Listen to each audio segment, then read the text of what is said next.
नमस्कार दोस्तों, मैं राज पांडे। आप देख रहे हैं आरसीएन टुडे। आइए जान लेते हैं अभी की बड़ी खबर, मुख्य समाचार के बारे में। अभी की लेटेस्ट अपडेट के बारे में बात करेंगे, पूरी खबर विस्तार से देंगे। सच को सच कहेंगे, झूठ को झूठ कहेंगे, न पक्ष न विपक्ष वल्ली निष्पक्ष। इस चैनल के माध्यम से आपको यूपी, बिहार, राजस्थान, नई दिल्ली इत्यादि प्रदेशों की जानकारी दी जाती है। वही जानकारी आप तक पहुँचाई जाती है जो आपके लिए अति महत्वपूर्ण होती है। चाहे राजनीतिक मुद्दा हो, चाहे भर्ती परीक्षाओं से जुड़ी कोई खबर हो या आम जनता की कोई खबर हो, आप तक सही रूप से उसे प्रदर्शित किया जाता है। इसलिए आप वीडियो को पूरा देखा करें, समझने का प्रयास किया करें।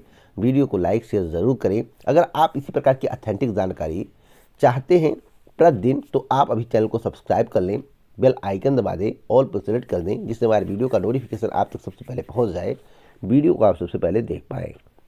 सबसे पहले मैं बात करूंगा राजस्थान की एक महत्वपूर्ण भर्ती के बारे में, जिसके परिणाम का इंतजार हो रहा है, पटवारी भर्ती।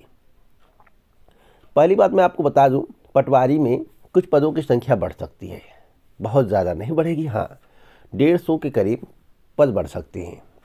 साथ साथ परिणाम कब तक आएगा, आपके घर में एक सवाल है, तो जो मुझे जानकारी प्राप्त हुई है उसी जानकारी के आधार पर मैं आपको देना चाहता हूँ। जनवरी के अंतिम सप्ताह या 5 फरवरी के पहले, यानी कि जनवरी के अंतिम सप्ताह से लेकर 5 फरवरी के पहले आपको पटवारी भर्ती परीक्षा परिणाम देखने को मिल जाएगा। तो आपके लिए बहुत ही अच्छी खबर है, अब आपको ज़्यादा इंतजार नहीं करना पड़ेगा। अगली अपडेट है, प्रतियोगी छात्रों को लेकर बेरोजगारी की मार पूरा प्रदेश झेल रहा है, यहाँ तक कि पूरा देश झेल रहा है। यहाँ पर साफ साफ लिखा हुआ है कि मुंडन कराकर सत्ता का करेंगे पिंडदान। उत्तर प्रदेश में वर्तमान में योगी सरकार है और योगी सरकार के द्वारा काफ़ी नौकरियां दी गई हैं, ऐसा योगी सरकार के द्वारा दावा किया जाता है। लेकिन अभी तक यह आंकड़ा नहीं दिया गया कि किस किस विभाग में कितनी नौकरियां दी गई, किसे किसे ज्वाइनिंग दी गई। ऐसा कोई आंकड़ा अभी तक प्रदर्शित नहीं किया गया। यूपी SSSC में काफ़ी भर्तियाँ लंबित हैं, जिस पर सरकार ध्यान नहीं दे रही है। उत्तर प्रदेश में भी काफ़ी भर्तियां लंबित हैं। उत्तर प्रदेश लोक सेवा आयोग हुआ, उत्तर प्रदेश माध्यमिक शिक्षा सेवा चयन बोर्ड हुआ, उत्तर प्रदेश उच्चतर शिक्षा सेवा आयोग में प्रक्रिया चल रही है, अभी तक कंप्लीट नहीं हुई। यूपी SSSC में सबसे ज़्यादा भर्तियां लंबित हैं। सरकार की संवेदनहीनता और लोक सेवा आयोग की CBI जांच में सरकार के असहयोग से क्षुब्ध प्रतियोगी छात्र संघर्ष समिति के सदस्य 20 तारीख को गंगा तट पर अपना मुंडन कराकर सत्ता का पिंडदान करेंगे। मांगों की पूर्ण न होने पर सरकार से इच्छा मृत्यु की भी मांग करेंगे। प्रतियोगी छात्र संघर्ष समिति के अध्यक्ष अवनीश पांडे ने कहा कि सरकार की संवेदनहीनता के कारण प्रतियोगियों को इस तरह का कदम उठाना पड़ रहा है। मैं आपको बताना चाहता हूं, काफ़ी भर्तियां लंबित है, अभी एक एक का जिक्र करूंगा। काफ़ी भर्तियों की मांग भी की जा रही है।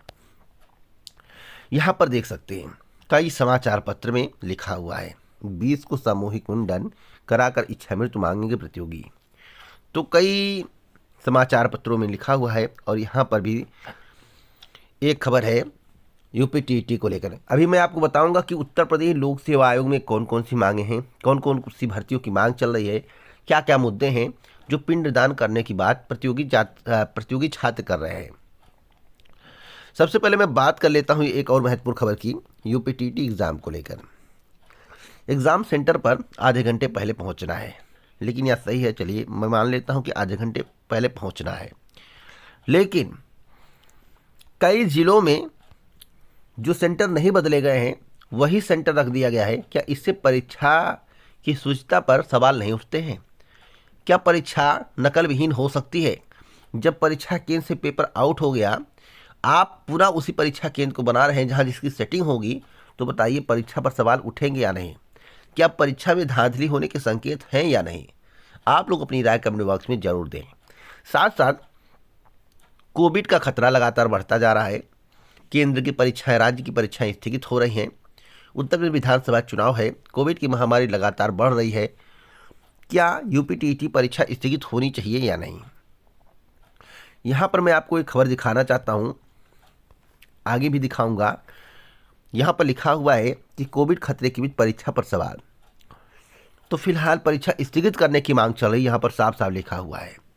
जब उत्तर प्रदेश अधीनस्थ सेवा चयन आयोग की परीक्षाएं स्थगित की जा सकती है कोविड महामारी के कारण, जिसमें कैंडिडेट की संख्या काफ़ी कम है, तो यूपी टीईटी परीक्षा में जहां लाखों अभ्यर्थी बैठेंगे उस परीक्षा को स्थगित क्यों नहीं किया जा रहा है।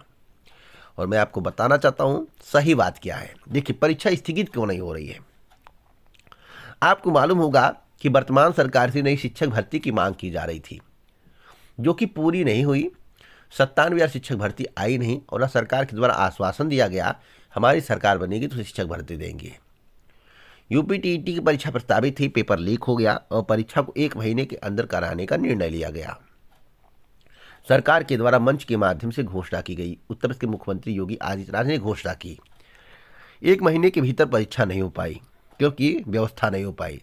जब आपने सेंटर को नहीं बदला, बहुत सारे सेंटर वही हैं, तो आप 1 महीने के अंदर परीक्षा क्यों नहीं करा पाए। दूसरी बात, 23 तारीख को परीक्षा कैसे हो सकती है जब अन्य परीक्षाएं स्थगित की जा रही हैं कोरोना महामारी के कारण। तो 23 तारीख को परीक्षा कैसे हो सकती है। और सरकार सोच रही है अगर हम यूपी टीईटी की परीक्षा नहीं कराएंगे, सर्टिफिकेट नहीं बांटेंगे, अंक पत्र नहीं देंगे, लोगों को खुश नहीं करेंगे, तो 2022 का विधानसभा चुनाव खतरे की घंटी होगी। यानी कि युवा नाराज हो जाएंगे। युवा यही कहेंगे कि एक भी परीक्षा वर्तमान सरकार के द्वारा नहीं कराया गया। तो जान पर खेलकर आप परीक्षा दीजिए, आपको कोई दिक्कत होती इसकी गारंटी सरकार नहीं ले रही है।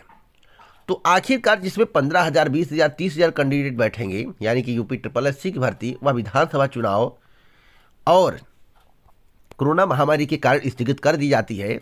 और यूपी टीईटी परीक्षा क्यों नहीं स्थगित की जाती है, तो इसका कारण यही है जो मैं अभी आपको बता रहा हूँ कि सरकार की किरकिरी होगी, क्योंकि सरकार के द्वारा जो भी कार्य किया जा रहा है पूर्णतः सफल नहीं हो रहा है। चाहे 69,000 शिक्षक भर्ती हो, भ्रष्टाचार और धांधली के आरोप, 68,500 शिक्षक भर्ती धांधली के आरोप, यूपीएसआई परीक्षा में धांधली के आरोप, यूपी टेट का पेपर लीक, तो इत्यादि भर्तियां हैं। जूनियर शिक्षक भर्ती में धांधली के आरोप, टीजीटी भर्ती में धांधली के आरोप, तो सभी भर्तियों पर आरोप लग रहे हैं। तो उस आरोप को धोने के लिए और चुनाव प्रचार में उसका लाभ पाने के लिए यूपी टीईटी की परीक्षा कराने का निर्णय लिया गया है। मुझे जहां तक जानकारी, मुझे ऐसा लगता है। आपकी क्या राय है, आप लोग अपनी राय कमेंट बॉक्स में जरूर दें। अगली अपडेट है आरआरबी एनटीपीसी भर्ती परीक्षा को लेकर। जैसा कि आपको मालूम होगा, जो परिणाम जारी किया गया है उसमें काफ़ी कमियां हैं। आज के समाचार पत्रों में इसी के संबंध में जानकारी दी गई है। 2019 में नोटिफिकेशन आया, अभी तक कंप्लीट नहीं हुआ। ट्विटर पर छाया रेलवे एनटीपीसी छात्रों का मुद्दा। तो मैं आपको बता दूं, परिणाम को संशोधित करने की मांग चल रही है। तो सबसे अहम सवाल है, क्या परिणाम संशोधित होगा?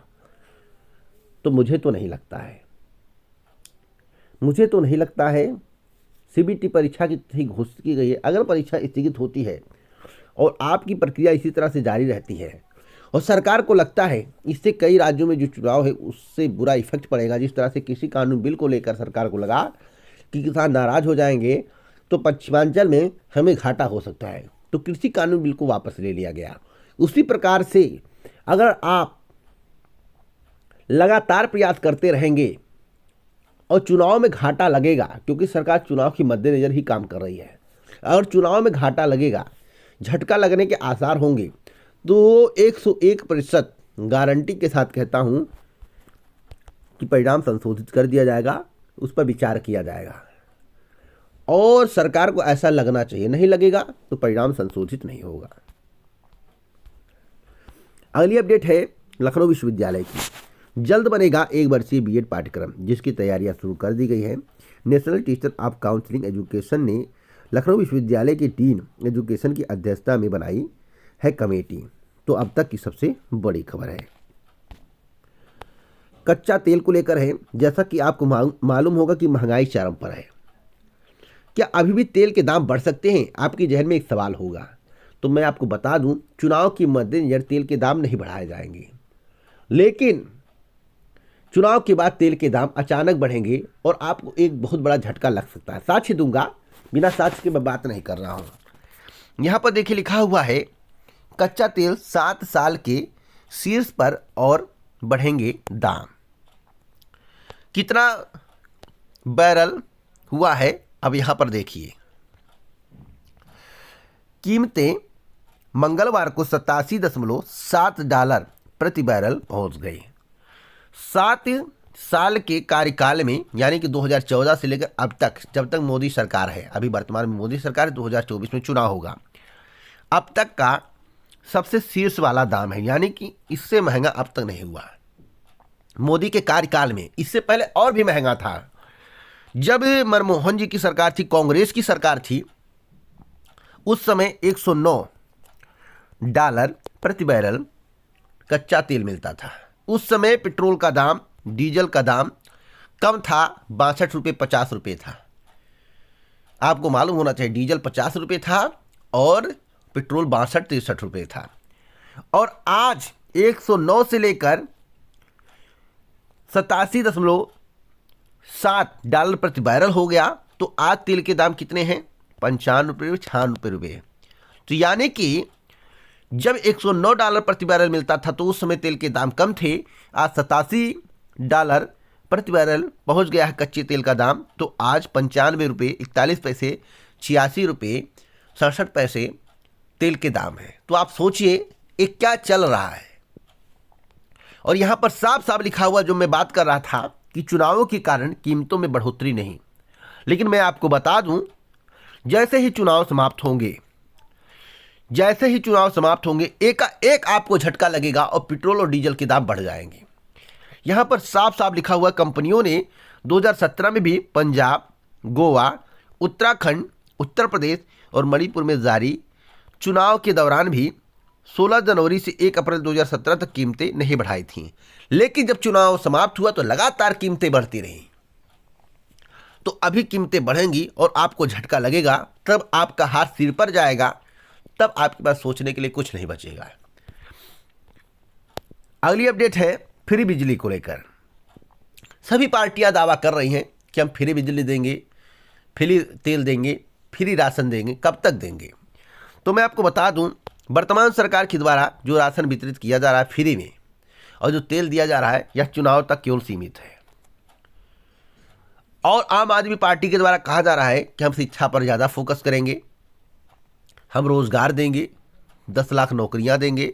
अखिलेश यादव के द्वारा कहा जा रहा है कि हम 300 यूनिट बिजली फ्री देंगे। देखिए, 300 यूनिट अगर गरीबों को बिजली फ्री मिल जाए, सभी को बिजली फ्री मिल जाए, तो आपका मंथली कम से कम 1500 से लेकर 2000 रुपये की बचत होगी। इससे कम नहीं होगा। मेरी बातों को आप ध्यान से सुनिए और समझने का प्रयास करिए। और जहां आपको फ्री नहीं मिल रहा है, वहां अपने जेब से आप 1500 से 2000 रुपये दे रहे हैं। हमारा ही पैसा टैक्स के रूप में जाता है और टैक्स के रूप में सरकार पर पहुंचता, सरकार उस पर कितना काम करती है यह हमें दिखाई नहीं दे रहा है। लेकिन उसी टैक्स का पैसा हमारे काम आ जाए और हमें फ्री बिजली मिल जाए, हमारा कोई काम हो जाए, डेवलपमेंट का कार्य हो जाए, तो हमें बहुत खुशी होगी। एक कोई ना कहे कि कोई भी सरकार अपने जेब से देती है, लेकिन अंतर इतना होता है, कोई सरकार उसी पैसों को दे देती है, काम में लगा देती है, और कोई सरकार उसे मरोड़ते रहती है। तो अगर आपको नौकरी चाहिए, 300 यूनिट बिजली चाहिए, तो आम आदमी पार्टी और समाजवादी पार्टी के द्वारा ऐलान किया जा रहा है। साथ साथ मैं आपको बताना चाहता हूं बहुत ही महत्वपूर्ण बात, अब की बार जो सरकार बनने के बाद सरकारी नौकरी, बेरोजगारी और फ्री बिजली इत्यादि मुद्दों पर काम करेगी, डेवलपमेंट पर काम करेगी, जनता उसी के साथ है। अभी मैं आपको साक्ष्य दूंगा, शिक्षा व्यवस्था बेहतर करने के लिए भी लोग कह रहे हैं, उस पर भी वोट पड़ेंगे। अब की बार जो 80, 20 और 15-85 का रणनीति चल रहा है, उस पर काम नहीं होगा। जो नौकरी की बात करेगा, सरकारी नौकरी की बात करेगा, ना कि रोजगार की बात करेगा, उसे ही मतदाता अपना बहुमूल्य वोट देगा। तो आपको क्या लगता है कि मुद्दे कौन कौन से होने चाहिए? कमेंट बॉक्स में जरूर बताइएगा।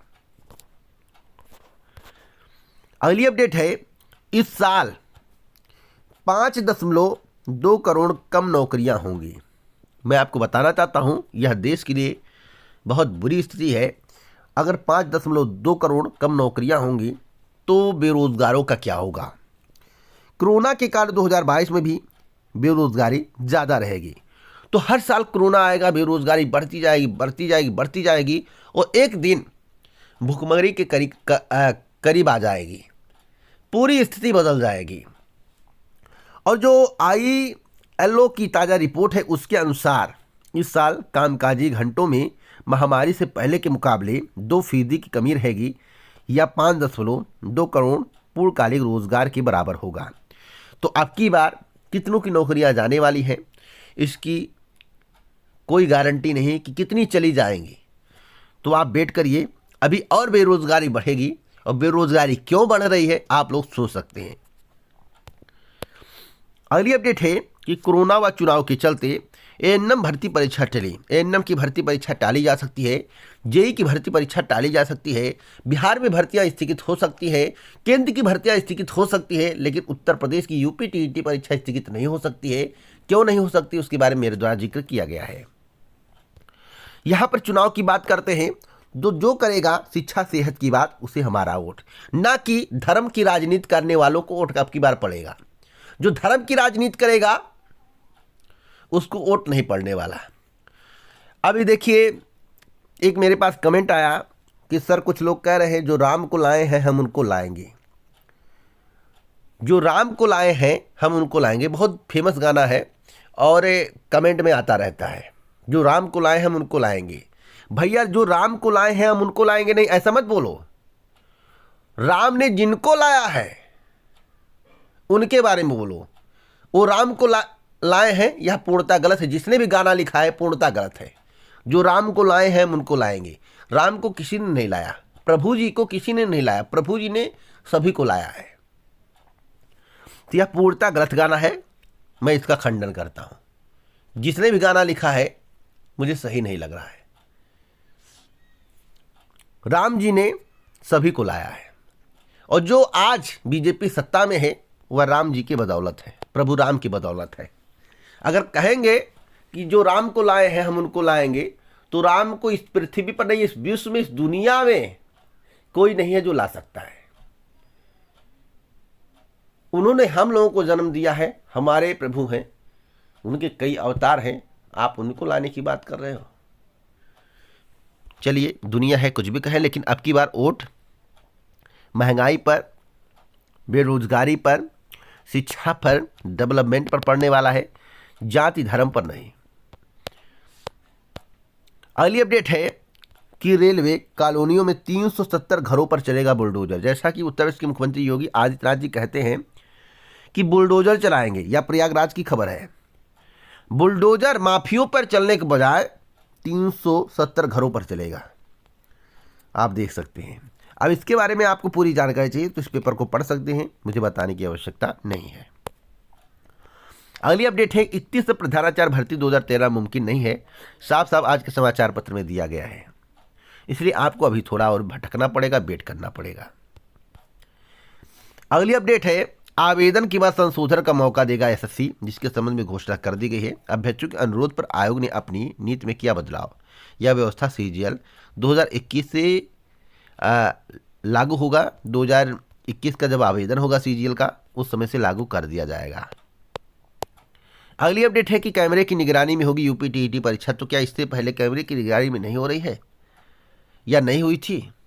और मैं आपको बताना चाहता हूं कि यूपी टीईटी परीक्षा में जो केंद्र का बदलाव नहीं किया गया है, बहुत सारे केंद्र उसी को रख दिए गए। इससे परीक्षा में धांधली होने के आसार हैं और शुद्धता पर सवाल खड़े होंगे। अगली अपडेट है यूपी टीईटी 99 केंद्रों पर 80,000 अभ्यर्थी कड़ी सुरक्षा में देंगे परीक्षा। खबर लखनऊ की है, और यहाँ पर साफ साफ बताया गया है कि परीक्षा को टालने की भी मांग की जा रही है। सभी परीक्षाएं अगर टाली जा सकती हैं, यूपी SSC की परीक्षा टाली जा सकती है, तो इस परीक्षा को क्यों नहीं टाला जा रहा है? इसका कारण मेरे द्वारा कल भी बताया गया था, वीडियो अपलोड है, उसे देख लीजिए। आज भी मैं आपको बता रहा हूँ। साथ साथ पीसीएस मेंस की परीक्षा भी स्थगित करने की मांग चल रही है। तो मैं आपको बता दूं, यह परीक्षा स्थगित हो सकती है। इसके संबंध में जो मुझे जानकारी है, 2 से 4 दिनों के अंदर बैठक होने के बाद निर्णय लिया जाएगा। परीक्षा स्थगित होने के आसार हैं। अगली अपडेट है कि कोरोना के बीच आयोग कराएगा इंटरव्यू। तो अब तक की सबसे बड़ी खबर है, यूनानी चिकित्सा अधिकारी के 25 पदों के लिए साक्षात्कार 24 और 25 जनवरी को प्रस्तावित है। एक और महत्वपूर्ण खबर है, दिल्ली यूनिवर्सिटी की कई विभागों में 635 पदों पर स्थायी नियुक्ति के अवसर। एक दिन पहले विज्ञापन जारी किया। आवेदन की अंतिम तिथि 7 फरवरी को निर्धारित की गई है। तो अब तक की सबसे बड़ी खबर है, और यहाँ पर पूरी जानकारी दी गई है कितने कैसे पद हैं। सोमवार को जारी एसोसिएट प्रोफेसर और प्रोफेसर के 635 पदों पर भर्ती होगी, और इसमें बताया गया है, इसमें सामान्य वर्ग के 153 पद हैं, SC के 64, ST के 36, OBC के 123, EWS के 49, PWD के 24 पद हैं। वहीं प्रोफेसर पद के 186 पदों में सामान्य वर्ग के 62, SC के 32, ST के 13, OBC के 51, EWS के 18 और PWD के 10 पद शामिल हैं। तो अगर आपके पास शैक्षिक अर्हता है, आप भर्ती के लिए आवेदन करना चाहते हैं तो कर सकते हैं। अगर आप किसी प्रकार की ऑथेंटिक जानकारी चाहिए तो आप हमसे जुड़िए। जुड़ने के लिए चैनल को सब्सक्राइब करें, बेल आइकन दबाएं, ऑल पर सेलेक्ट करें। जय हिंद, जय भारत, नमस्कार।